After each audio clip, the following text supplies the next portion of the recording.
So hello everyone and welcome back to my channel. My name is Erica and today I will be doing my no-buy update, and from the title or the thumbnail you probably can tell that I did break my no-buy, and I guess I'll get into the juicy details of that first and then how I regularly do these no-buy updates afterwards.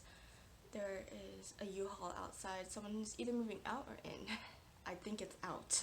But anyway, so the palette I broke my no-buy for is this Huda Beauty palette. Now my no-buy was specifically replacement only no-buy, and I didn't use up one of these and replace it, obviously.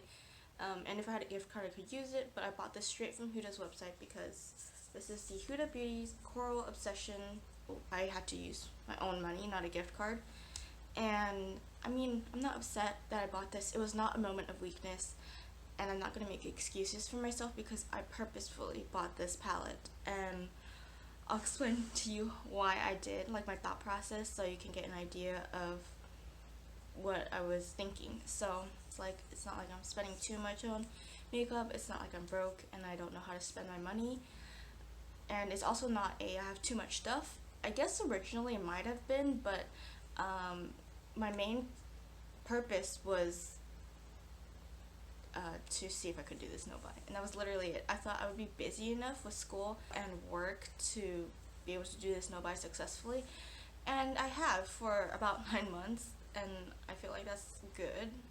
And there's also things I need to consider between the first time and now. When I did the first time I did my no-buy and now, the first time I didn't wear makeup, so that's a huge factor, and now I'm wearing makeup and I'm using my products up, and so it makes it harder to replace them and stuff like that. So yeah, anyway, so because there was no real oh, you're spending too much money, there's no money and no quantity, or yeah, too much stuff involved, I decided it would be okay to get this because it has been a palette that I've wanted for a while. And originally I wanted the Maybelline Lemonade Craze palette, but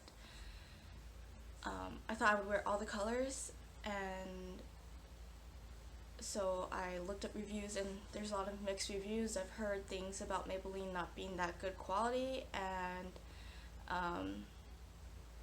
other people saying that it's fine and it's kind of patchy, things like that. And so I was like, okay, well, I don't want to spend money and buy this palette even though it's not that expensive, end up not liking it and then returning it because that's really wasteful. I'm just gonna wait for something else, and I'm gonna wait and see if something else pops up, and then I'll grab that instead.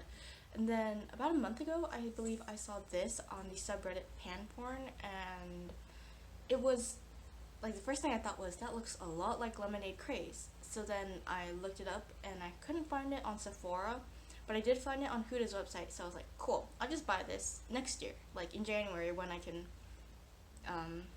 when I'm more comfortable with buying eyeshadows, because I was content with my eyeshadow collection. But then last week I went and I looked at this again just to take a look at the color story, and I realized that she was discontinuing it, and I was kind of like, shit, because I really wanted this palette. And so I talked to a couple friends. They asked me why I was doing this no-buy, and I told them why, and they were like, that's so stupid, just go get the palette. I was still debating it to for a couple hours that day, and then I decided to get it because it is the formula that I like and that I know and like. I do really like Huda's formula, and it was on sale. In order to make free shipping, you need to spend $25 or more on her merchandise, but this was on sale for $18, and so I was debating adding another palette to my cart to make free shipping, essentially. I was going to put the Topaz palette in and buy that as well, but then I thought about it and I was like, I already have a dupe for that in my collection, so I'll just use that one up, and whenever I decide to get the Topaz palette, I can just get it from Sephora or something instead. And so I just bought this and I paid for shipping, and that's how I got this. I don't know if that justifies my spending for you, but I feel like it justifies my spending for me. It wasn't like I had a bad day and I got a bad score on a test, or I got really bad news, things like that. So I felt justified in getting this. Something I've also realized is that as I am like using my products, not buying anything to replace them, or yeah, as I'm using up products and my collection's going down, I realized that I don't want a minimalist collection. Whenever I do project pans and I have to pick my products, that's when I feel it the most. I'm like struggling to find products because I don't want to use skincare products. I don't want to put that many skincare products into my collection because I'm pretty good about using skincare, except for masks. I'm terrible at using masks. I used to be really good, but now I just forget all the time.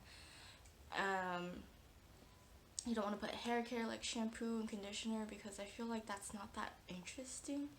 And also I'm the type of person who, as soon as I open something, I use it all the way, like until it's empty. I don't,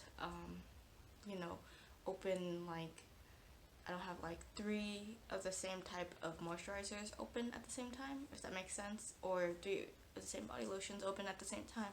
I just have one and I work through it, and then that's it. And then I open the next bottle or jar of product and work through that.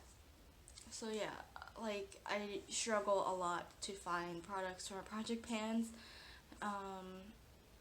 especially when I'm trying not to showcase ColourPop on my channel, and also pretty much everything I own is in a project pan, and I feel like I have no choice when it comes to variety. For putting items in project pans, I'll be like, yeah, you saw this in the last project pan, but I'm gonna put it in this one again because it's literally the only thing I have.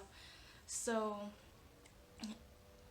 yeah, there's that, and I found myself like wanting more of a variety of things in my collection, so that's why I feel like I can't, or that's why I feel like I don't want a minimalist collection. And I feel like to some people my collection would be considered minimalist, but I don't think it is. Like, even as small as it is right now, I don't think it would be minimal. It is considered minimalist, maybe small but not minimal. So yeah, that doesn't mean I'm gonna go out and buy like 20 blushes and 20 highlighters, because again, too much variety is also like, what is it? Too much variety also makes me kind of like, it doesn't make me feel good because I'm like, how am I going to use all this up? And there's too many choices. So I feel like I need to find a balance between that. And yeah, I think I've always felt like this, like I want a more minimalist collection, so it's more like controlled. But then at the same time, I have a channel and I want to be able to have a variety of products to talk about, in project pans and stuff like that, instead of having to use the same products over and over again. And yeah, anyway, it's weird, but that's how it is. And yeah, anyway, that's everything for this video. I hope you enjoyed this update and kind of understood my thought process on why I broke my no-buy. And I'm not going to end this no-buy, at least not right now. I want to see if I can do at least a year, because this no-buy is supposed to end in December when I graduate. But we'll see, because I feel like my reasoning for doing this no-buy is pretty stupid. But I don't want to break it just yet, so yeah. I will continue to do this replacement only no-buy, but we'll see how I feel again in August, I guess. Anyway, that's everything. Thanks for watching, and I'll see you next time.